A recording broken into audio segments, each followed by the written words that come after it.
Hindi pala ako nakapag-outro kahapon. Paano kasi? Natulog din tayo agad. Anyway.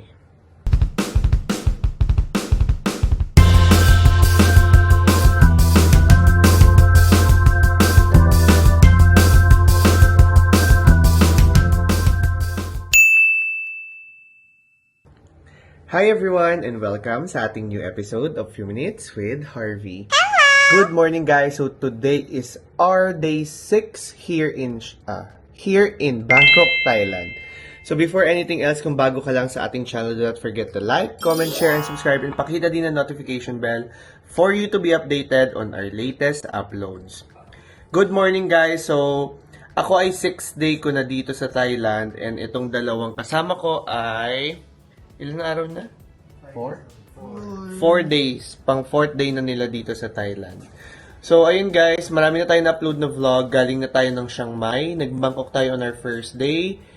And few vlogs na in-upload natin. And for today, ang plan lang naman natin ay pumunta lang ng Pratunam Market and to finish all the other malls na hindi pa natin napupuntahan, which is the Siam Paragon, MBK, Siam Center. So, yeah, those are just the malls na kailangan natin puntahan. And we just need to go to Grand Sport kasi may mga katropa kami nagpapabili ng mga uniforms na hindi pa naman nagpapadala ng kanilang pambayad. So, hindi natin alam, malaman natin mamaya kung mabibilan ba sila o pasalubong namin for ourselves yung mga mabibili. Ngayon, nag-aantay na lang tayo ng Bolt dahil magkukotse tayo today. Hindi tayo momotor kasi nadala na po ako. Nung kahapon po na 1 oras ako nag-intay sa aming meet-up point na hindi man lang po ako sinundo ng dalawang kasama ko. So yun, ang nangyari 30 minutes lang ako nakapagbasa. So mamaya meron din tayong S20 guys. Ito na yung pinaka parang rave party nila dito. Pupuntahan natin yun. Nakabili tayo ng ticket worth 2,500 baht. So more or less that's 5,000 pesos. Parang concert nila yun dito. And yeah, yun na yung last day. So, we're expecting fireworks and big events and surprises dun sa gabing yun. So, for now, we'll maximize the time. Kakain din tayo sa Mukata. Ang Mukata ay parang samgyeopsal nila dito. But that could be done later this afternoon. Then, kasi mga 5 PM pa naman tayo pupunta sa S20. So, yun guys. Magkita lang tayo pag nasa Pratunam Market na. Okay, simulan na natin guys. So, dito sa pagpasok niya sa may Bayoki, may mga shorts na dito agad at damit. Yung iba, 200 baht, merong 120. Ito mukhang maganda tong 120 na to. Bago 3 pieces mo ay 300. Tong gray na to. Ayan. Iba naman 50 lang. Mukhang mas okay tayo mag-shopping dito. Then may mga damit pang babae. Mga terno guys. Ay, ito oh. Win ito. Win. Darwin. Ito oh. Yung crop top kahapon. Ay, naman mas may mga design pa. Ito din guys. Ay, mas maganda yung option niya compared dun sa isa. Diba? Ayan pa oh, may mga t-shirt pa guys, na mga emboss. May CK, Polo, Lacoste, Boss. Ito lang napansin ko dito guys, itong mga ganitong t-shirt ngayon, medyo mahal na siya compared last year. Dati 100 baht lang yan eh. Ngayon 180 na. Then 2 for 300. May mga option naman ng sizes. Pero yeah, I feel like it's still pricey compared dun sa last year nating binili. So yeah, if you guys want to buy, ayan. Andito lang siya. Pagpasok nyo ng pagpasok sa Bayoki. O, ito mga t-shirt. 120 yung nasa taas. Itong mga nasa babang option, 100. Eh, paano naman hindi magiging 100? Di wala naman ng tatak sa gilid. Ito din, 100 guys. Pero pwede na to compared sa 180 kanina. Yan. Pero mas gusto ko yung nasa taas compared dito sa mga nasa baba. Anyway, maghanap tayo ng mga designs na pwede. Yung nasa baba, 100 lahat. Ayan guys, mga cashmeres. May mga denim, 100 baht lang. Ayan, no? Grabe. Pinoy yung nagtitinda. Ayan pa, guys. May mga elephant pants. Tsaka mga dresses. Accessories and bags. Ang cute ng mga gantong bag, no?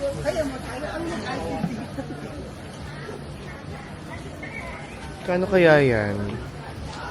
Tsaka mga tote bags, guys. 100 baht. Mura. Fairness.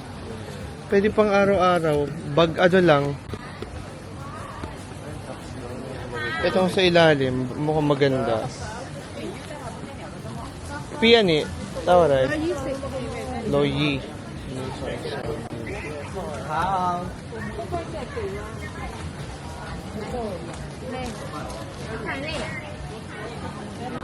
Ito 100.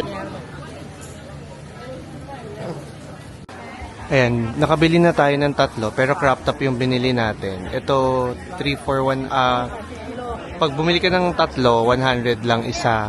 Dito 80 isa kapag tatlo, pero kapag single price 150. So, maganda naman yung quality niya. Medyo manipis lang talaga compared sa mga sizes before.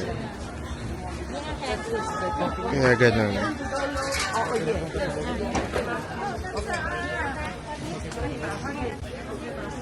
So now, move na tayo.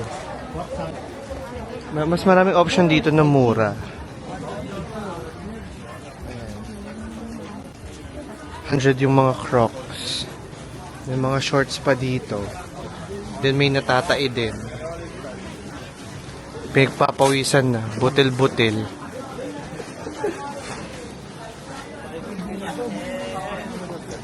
Oo, sasama to sa vlog. Gusto ko yung polo. Ay, sarap. Maraming sale na pants, kaso bawal naman sukatin. So, sayang lang.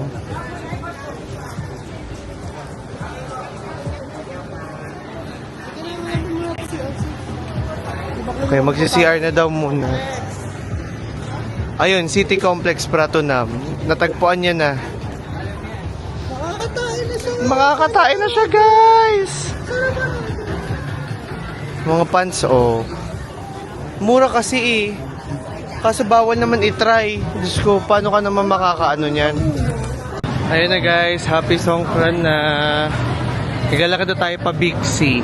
Ayan, kahapon nagbasaan na tayo. Nakita niyo naman doon sa vlog. Pero, yeah, wala. Wala tayo masyadong naging video. Pero now, babawi tayo mamayang gabi.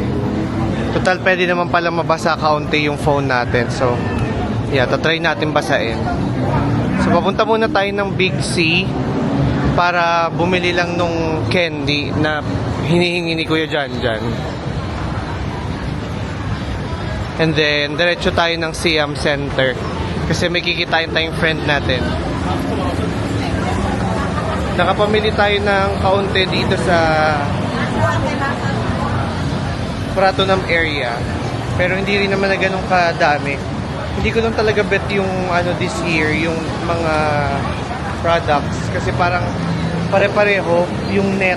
Yun lang, nung nauso yung net ng Unique ng Zara. Wala na, yun na lang. Mukha naman nag-e-enjoy yung dalawa sa biyahe. Kaya, I'm happy. Nag-e-enjoy sila sa travel. So yeah, wait lang. Medyo marami ng tao. Oh. Happy Songkran Festival. Emilus ang atake, oh.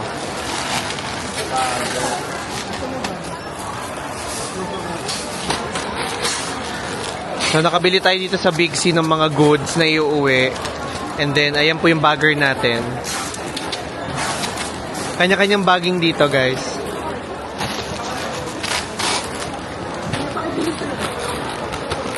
Kuya, pahatid na rin kami sa baba, ha? Magta-tricycle po ba kayo, ma'am? Abutan na, hindi, nagbook ako eh.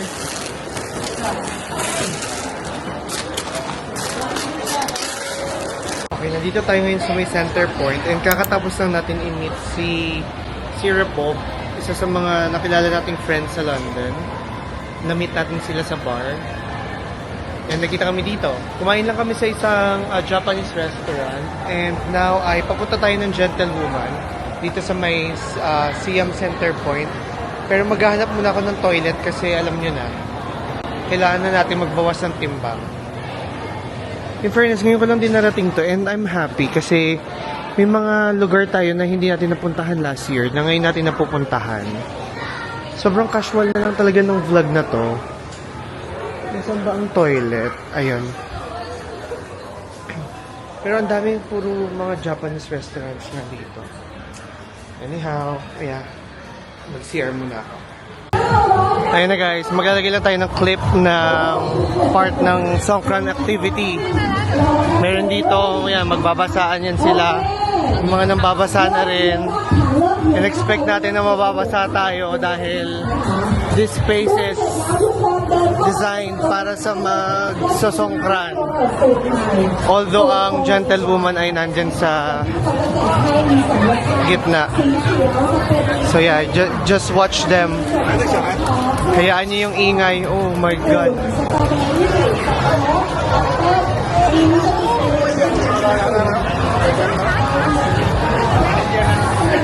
Mga nambabasa. Ayun ang Gentlewoman.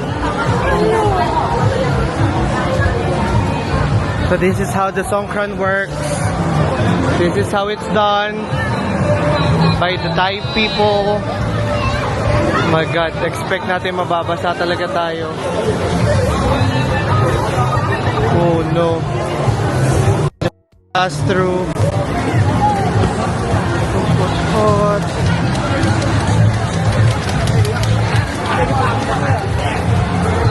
Oh my God. Nabasa na tayo. A bit. Pero okay lang. Sa gilid tayo dumaan.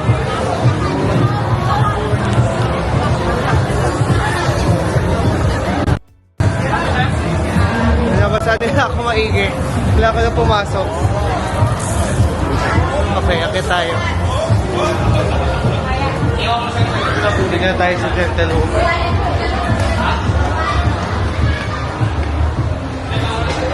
This is their flagship store. Grabe, ngayon ko lang na-realize na sobrang itim ko pala. Ang dugyot na ng itsura ko sa camera. Anyhow, nakabili tayo ng multiple bags. Ako bumili lang ako one for myself.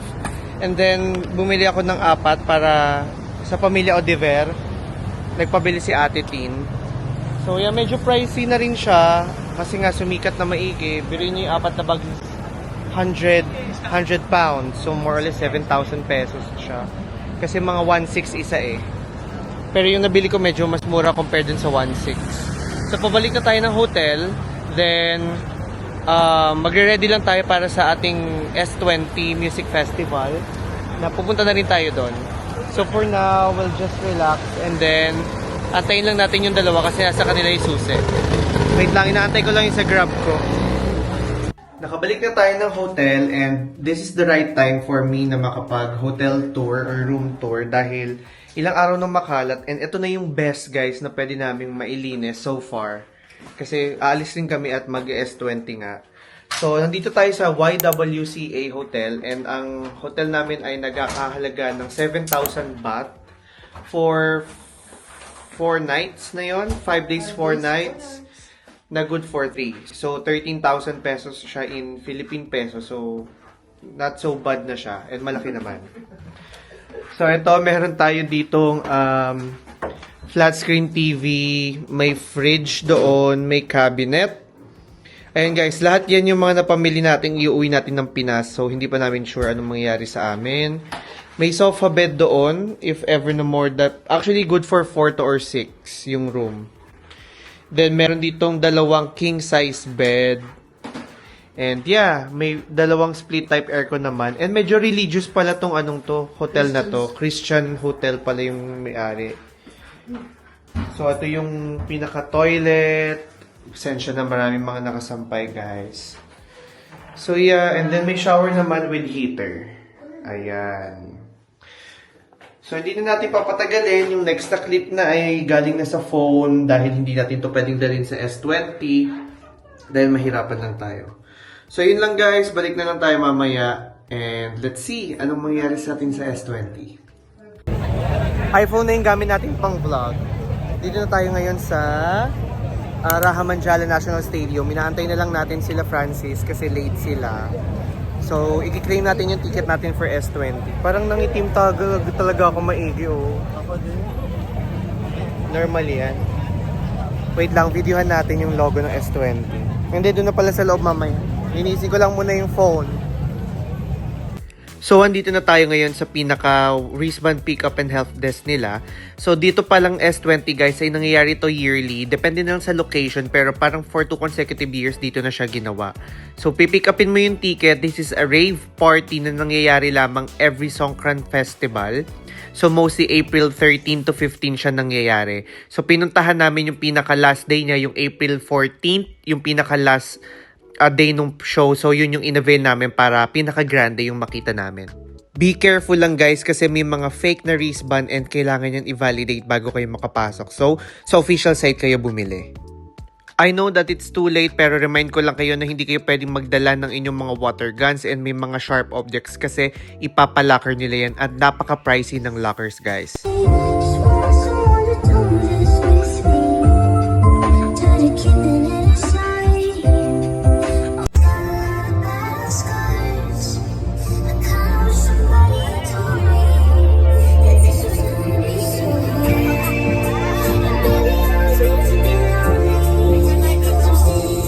And did you know guys that at this age na 25 plus na ako, ngayon lang ako naka-attend ng ganitong party ever since. Nung college ako, hindi ako nagpa-participate talaga sa mga ganitong activity. But I regret it now guys. Sobrang saya ng experience na to and makikita nyo yan sa mga susunod na clips.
Oh, diba? One of the best experience that you should not miss in Songkran. So, yun lang guys. Thank you so much. Bye-bye! Oh, before we end guys, may ipapakita pala ako sa inyo kasi meron pa tayong mga clips ng Songkran natin on where kalaro namin yung mga Chinese.